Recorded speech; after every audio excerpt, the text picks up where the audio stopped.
Laudetur Yesus Kristus. Gereja Katolik identik dengan patung dan lukisan. Banyak orang non-Katolik skeptis dengan penggunaan patung dalam gereja Katolik. Karena dalam Keluaran bab 20 ayat 4 melarang kita membuat patung, karena itu berhala. Itulah kata-kata sebagian non-Katolik yang menyerang gereja Katolik. Tidak jarang kalau Katolik dituduh menyembah patung dan menyembah berhala. Sebagai informasi penjelasan saya di video ini sebagian besarnya sudah saya bahas di dokumen tulisan saya yang ini. Untuk membaca dokumen ini silakan baca lewat link di deskripsi. Dan juga video ini saya secara khusus membahas apa maksud dari Keluaran bab 20 ayat 4 secara bahasannya dan linguistiknya.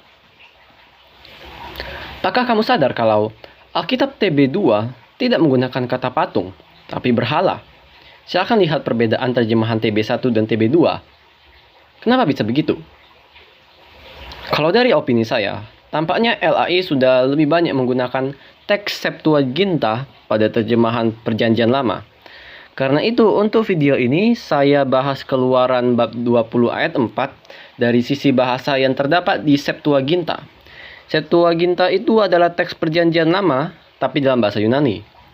Tapi Septuaginta atau LXX bukan semata-mata terjemahan, tetapi teks Perjanjian Lama ini lebih tua dari teks Ibrani yang banyak digunakan sekarang, yaitu teks Masoret yang baru muncul pada abad ke-8. Dan Septuaginta ini juga dianggap lebih mendekati teks original Perjanjian Lama. Saya juga mau kasih side note kalau sebagian Yahudi juga mengakui Septuaginta ini adalah mukjizat dan diilhami Allah seperti dikatakan dalam Talmud Babilonia. Lalu juga Kristen mula-mula seperti Santo Justinus dan Agustinus mengakui hal itu juga. Lanjut ke ayatnya. Di sini kita melihat dalam Septuaginta, berhala atau patung itu dalam Septuaginta itu adalah eidolon. Nah, eidolon ini sebenarnya tidak selalu berarti patung. Ada makna dalamnya. Setidaknya ada 3 kata Yunani yang berarti patung, namun ketiga ini berbeda dalam penggunaannya. Ada eidolon, agalma, dan andrian.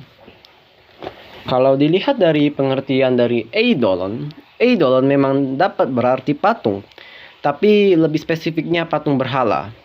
Uniknya di dalam sejarah Yunani kuno, kata eidolon ini jarang digunakan untuk merujuk patung, tetapi sebagai bayangan. Itu arti harfiahnya, bayangan, phantom atau gambaran. Saya berikan contoh dari tulisan Yunani kuno, Aeschylus di Prometheus Bone.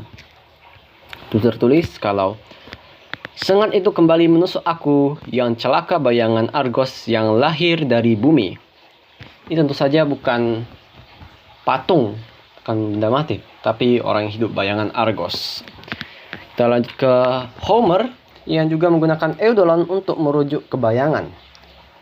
Aku berdiri agak jauh sambil memegang pedang di atas darah. Dan dari sisi lain, bayangan sahabatku banyak berbicara. Itu pasti bukan tentang patung.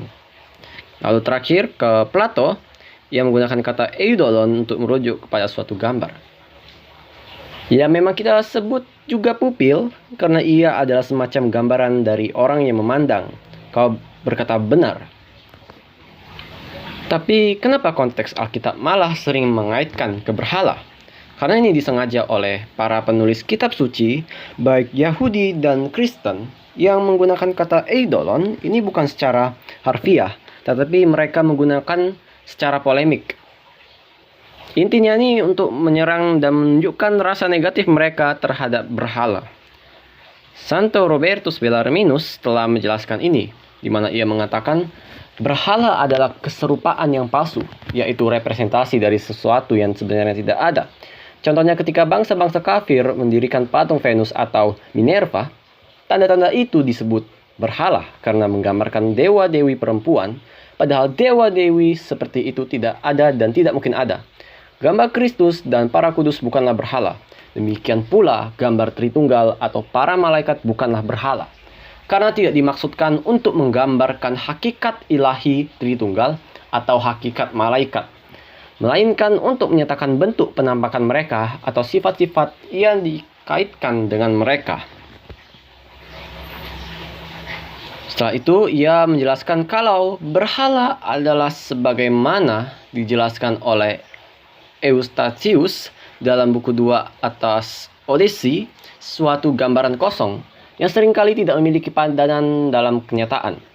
Maka, para penulis kitab suci dan para bapak gereja menyebut patung-patung dewa palsu sebagai berhala, meskipun secara materi patung-patung itu padat, karena secara bentuk atau representasi ia kosong, yaitu tidak mewakili sesuatu yang sungguh ada.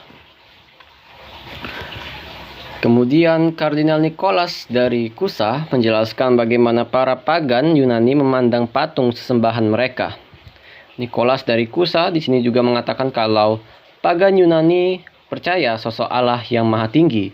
Hanya saja mereka menyembah Allah di dalam ciptaan dan menganggap kalau patung itu literally adalah Allah itu sendiri.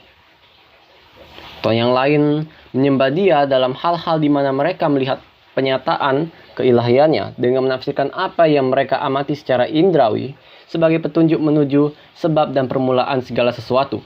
Mereka tidak memandang hal-hal yang tersingkap itu sebagai gambar atau tanda, melainkan sebagai kenyataan itu sendiri. Akibatnya penyembahan berhala masuk ke tengah masyarakat. Orang-orang seperti ini menyembah Allah di dalam ciptaan.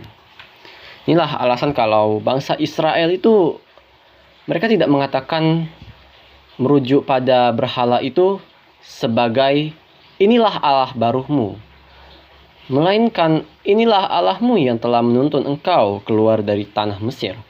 Ini mengindikasikan kalau mereka tetap menyembah Yahweh, tetapi mereka malah menggambarkan Yahweh sebagai anak lembu. Inilah yang disebut false representation, yang disebut sebagai eidolon, mengindikasikan sebuah keserupaan yang palsu. Dan selanjutnya saya menjelaskan sekaligus agalma dan andrian. Agalma itu berarti patung dewa-dewi atau bisa berarti patung yang memiliki keilahian. Sedangkan andrian itu cuma berarti patung biasa. Bisa kita lihat di tulisan Aristoteles di mana Aristoteles merujuk patung emas sebagai andrian. Ini mengindikasikan kalau patung emas itu hanya patung biasa, bukan patung dewa-dewi. Sedangkan agama ini terang-terangan merujuk patung sembahan. Kita bisa lihat dari tulisan Sophocles yang merujuk patung-patung suci para dewa sebagai agalmat. Para penulis dan teolog Kristiani sendiri merujuk patung rohani spesifiknya patung Tuhan Yesus bukan dengan kata agalma, tetapi andrian seperti tulisan Eusebius dan juga Santo Yohanes dari Damaskus. Santo Yohanes dari Damaskus ketika merujuk ke patung berhala atau patung dewa-dewi itu dengan kata agalma. Ada seorang peneliti bernama Catherine M. Killing yang menjelaskan kalau Andrias hanya berarti patung, agalma untuk merujuk pada gambar ilahi. Agalma sejalan dengan perhatiannya terhadap hal-hal yang bersifat ilahi dan keterlibatan ilahi dalam sejarah. Sampai ini sudah jelas. Ini membuktikan kalau patung yang digunakan umat Kristiani itu bukan berhala. Letak berhala bukan dari patungnya tetapi dari mindset orang-orang yang menggunakan patung itu. Katolik tidak pernah menganggap kalau patung-patung rohani punya kekuatan dan keilahian di dalamnya. Konsili Trente sendiri mengatakan kalau bukan karena ada keilahian atau kekuatan yang dipercaya ada dalam gambar-gambar tersebut, tapi karena penghormatan yang diberikan kepada gambar-gambar tersebut diarahkan kepada prototipe yang mereka wakili.